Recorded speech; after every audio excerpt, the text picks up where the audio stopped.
ښځو کې غوره ښځه کومه یوه ده خاوند په غیبوالي کې به د خاوند د مال او د عزت حیثیت چې ته کور ته ورننوځې او ستا نظر به پرېوځي او ته خوشحاله شي او سکون به ته میلاو شي هغه ښځه چې هغه انسان ویلی شي چې دا صالحه او نیکه ښځه ده په یې کې څه صفات دي نو دا تفصیلي خبره ده او موږ بعض درسونو کې بیان کړې م ده دا خبر یاد ساتل پکار دي چې دا دنیا د دې دپاره ده چې په موږ امتحان وکړی شي او بیا په آخرت کې به نتیجې راوځي نو هر مسلمان باندې بیا لازم دي چې ځان له په دنیا کې هغه څوک وګوري چې د ده مرسته کوي د آخرت په باره کې لکه نیک ملګری او چې ستا ملګري نیک عملی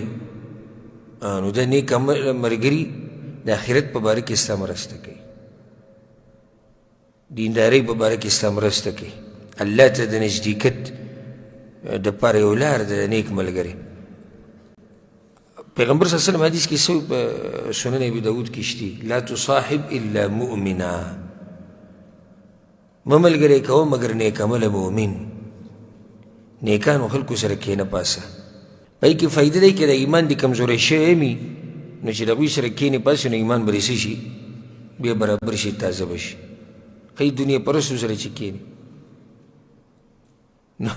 که لږ ډېره ګزاره کوي هغه به هم څه شي هغه هم ختمه شي ځکه چې د هغوی سره کښېنې کار سبا او څو دې اړي او څنګه څو او په څو او څو لږې کلي ته او څو ته جوړېږي او جیداد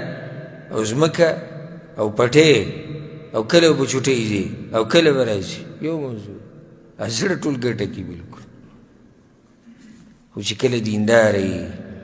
او تا ته الله رایادوي درس له دې بوځي مانځه له دې بوځي نصیحتونه درته کوي د غلط کار نه دې منع کوي د ښه کار امر درته کوي نو د هغه ملګري دي چې د دوی لټون په کار دی چې زموږ ته د آخرت ته لار واضح شي او موږ نږدې شو جنت ته جنت ته نږدې کېدو ډېرې طریقې دي یو طریقه ده چې نیک عمل ملګری ځان له وګوري نو په ملګرو کې په اولني سر کې کوم ملګری راځي ښځه هغه د ژوند ملګری ستا د طلایي ملګری هغه ملګری چې الله وایي زنانه د نارینه لباس دی او نارینه د زنانه لباس دی د یو بل سره رازونه وي نو بیا نیک عمله ښځه به ګوري ځان له پیغمبر صلی الله علیه وسلم حدیث کې وایي په صحیح بخاري صحیح مسلم کې دا حدیث شتي چې خلک چې ښځې غواړي نو د یو څو خبرو دپاره څوک یې د دین دپاره غواړي وایي دینداره ده څوک یې د مال دپاره غواړي وایي څه ده مالداره ده څوک یې د قوم د لاسه غواړي وایي نسب یې زورور دی او څوک یې د ښایست د لاسه غواړي وایي ښایسته ده څو خبرې دي څلور پیغمبر وایي فاظفر بذات الدین تربت یداک په دې څلورونو کې پیغمبر صلی الله علیه وسلم وایي دغه د دین دا خبره وایي مضبوطه راونیسه کامیاب به اوسي یو ښځه که بدرنګه ده او دینداره ده نو الله ته په نزدېکت کې دا هم یو سبب جوړېدی شي یو ښځه که غریبه ده او دینداره ده یو ښځه نسب کمزوری او دینداره چې ته مالداره دې راوسته ځه څه به پکې چې مونځ او دس نشتي او بد اخلاق او سمه ښایسته ښځې دې راوسته چې هغه نه د الله حق پیژني نه پیغمبر پیژني نه مور پلار پیژني نه خواخس خر پیژني او دا یو ګز جبه راوتي په مخه او کور کې ټولې جګړې کوي به دې کیسه څه به کې او چې ستا د بچو تربیت هم نشي کولی نو ځکه پیغمبر وایي دینداره ښځه وګوره ضرور وایي چې د دیندارې ښځې صفات نو دا اوږده خبره ده خو لنډه به یې کړو الله په قرآن کې یو څو صفات ذکر کړي دي فالصالحات قانتات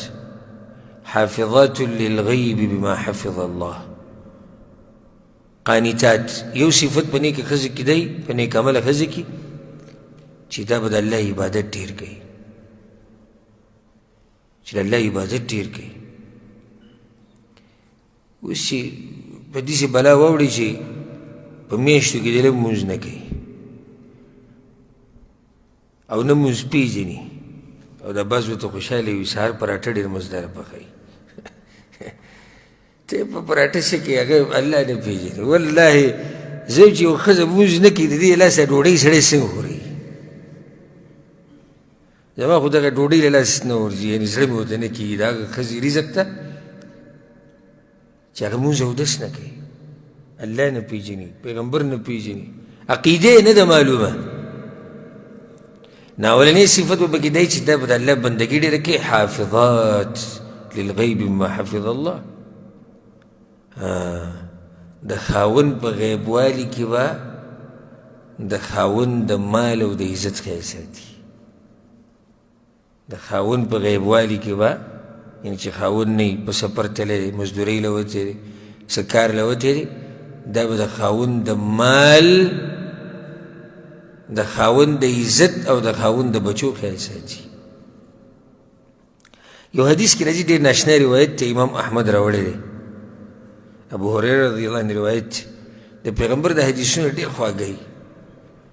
او ډېر مزېدار او الحمدلله چې زموږ سره واسطه ده. زمونږ د سلفیت د منهج دیم دغه بس د الله خبرې دي او د پیغمبر خبرې دي او د صحابه کرامو خبرې دي او د ښکلی صفا سوتره منهج. نو دې باب کې دا حدیث ډېر مزېدار حدیث دی. ابو هریره وایي یو پیر پیغمبر صلی الله علیه وسلم ته وویلی شو چې یا رسول الله ای النساء خیر، یعنی په ښځو کې غوره ښځه کومه یوه ده؟ لکه څنګه چې ورور سوال کړی. نو پیغمبر صلی الله علیه وسلم ورته التي تسره اذا نظر الیها، چې خاوند ورته وګوري خوشحاله شي، چې خاوند ورته وګوري څه شي؟ خوشحاله شي. چې ته کور ته ورننوځې او ستا نظر بې پرېوځي او ته خوشحاله شي او سکون درته میلاو شي. بعض وروڼه په داسې امتحان کې پراته دي چې کور چابي تو کې ورننوځي او ته وسړې د دې پی نشته او د هغه پمپرې نشته او پلار دې نن بیا غوسه او مور دې نن بیا دا ووایي او خور دې دا ووایي او ورور دې دا ووایي او وړه نشته او پی نشته او شملې نشته. سړی وایي چې الله اوس د دې بلا نه مې د الله خلاص کړي. نو بیا دی بهر پروت وي، بهر پروت وي. که ما لکه ما ته بعض کسان د بعض مبارکې ووایي دی د شپې ناوخته پورې بهر وي. نو غریب به دغې داسې ښځه به اورېدلی چې هغه کور ته ورځي طبیعت ورله ښه خراب وي، وایي چې څومره بهر یم ښه یم. یا یو نیمه ښځه باندې سړی واوړي د ځان خیال نه ساتي، صفایي نشته، په بد حال ګرځي، نو خاوند به څه خوشحاله شي چې ورننوځي کور د هغه په بد حال، کپړې په بد حال، په جامو کې وچ ځای نشته، دې باندې ماشوم میچاجي کړي دي او دې باندې هغه پلاني میچاجي کړي او د سالن بین ترې روان دی او د لوګو بین ترې روان دی او په بد حال. او بیا وایي دا بعض خویندې وایي زما خاوند وایي چې دویم واده کوو. دا خو صرف د وینا په دغه کې دی، یعنې چې یو سړی صبر وکړي داسې ښځې سره، دا ډېر ګران کار دی، ډېر ګران دی. څه وایي؟ بس خو به داسې چې ورسره عادت دي، لکه موږ خو دا وایو چې داسې ښځې سره صبر څه دی؟ ګران دی، ډېر ګران دی. نو ښځه هغه ښځه چې ته ورته وګورې او څه شي؟ خوشحاله شي، زړه دې باغ باغ شي، ښایسته ښایسته خبرې، ځان یې سنبال کړی، خوشبویي لګولي، ته کور ته ورننوځې کوټ دې نه والي، ټوپۍ دې نه والي، جورابې دې لرې کړي،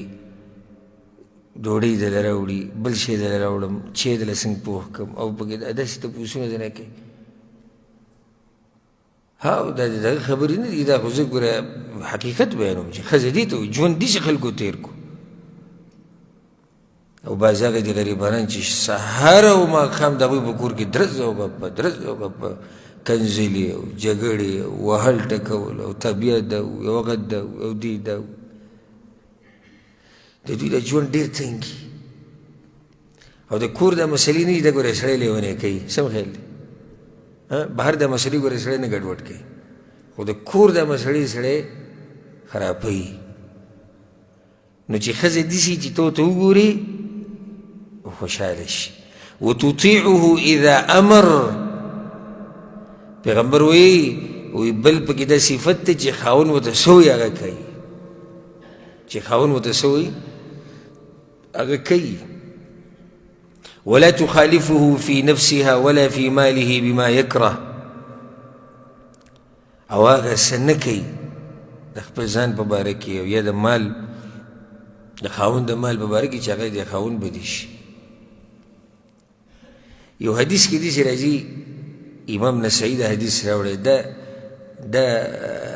قسمه خبرې د دې هلکانو ډېرې خوښې ده ودونه یې چې نه یې کړي هسې ورته خاندي را خاندي خو دا بعض به ما ته دا وایي چې زمونږ په موقع تللی ته موږ ته څه له بیانې دا موقع چا ویلي دا دویمه به څوک کوي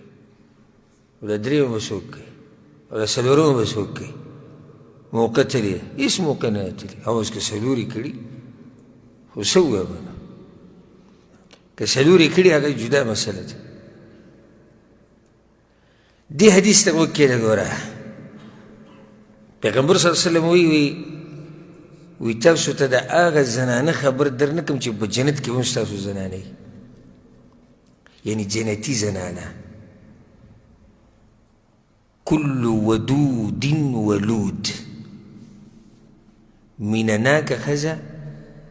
او چې بچي ډېر راوړي بچي ډېر راوړي دا خو واضحه ده خو چې څه مینه ناکه یي مینه ناکه یي نو دا مینه ناکه څنګه ده پیغمبر صلی الله علیه وسلم وګوته کې دا زما خبرې نه دي ګورې خو دا خبرې افسوس دی چې زمونږ اکثر مولیانو پټې ساتلي زموږ معاشرې په تیارو کې پاتې شوي دي ښځه خاوند به یو بل سره ژوند څنګه تېروي دا نه دي بیان شوي او که بیان یې کړي سبا له یو را روان وي په برید مولوي صاحب دا خبرې وکړي سپیکر کې بهر ته راغلې څه چلو شو دا خو د دین مسلې دي په کور کې چې په واده کې سندرې لګېدلي او د زنانه ټولې ګډېږي او د نارینه ګډېږي او دا ډمتوب رواني او دا بې پردګي په کور کې رواني یو ونه وي چېره دا څه خبرې خو که چېرته یو عالم دیني مسله بیان کړه چې د معاشرې پکې خیر دی وایي دا مسلې څوک په سپیکر کې یاره اوس دا مسله پیغمبر کړې ده او د هغه نه زیات غیرتي څوک نشتی مګر یو الله ټول نه زیات غیرتي الله دی او بیا پیغمبر صلی الله علیه وسلم څه وایي دا مینه ناکه ښځه کمی زموږ دا خبره تاسو هم واورئ او زمونږ خویندې میندې دې هم واوري د ښه ژوند تېرولو طریقه ده اذا غضبت کله چې دا غوسه شي او اسیء الیها یا ورسره څوک زیاتې وکړي څوک خاوند دی که نه خاوند ورسره زیاتې وکړو او غضب زوجها او یا خاوند خفه شي ګوره یا خو دې سره زیاتې وشو یا زیاتې هم دې سره شوی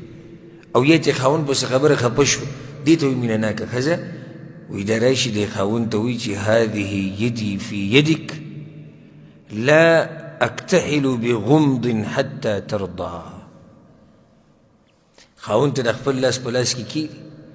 وایي دا زما لاس ته ستا په لاس کې دی زه خو د هغه وخته پورې نه وده کېږم چې څو پورې ته راضي شي نو خاوند څه کي راضي کي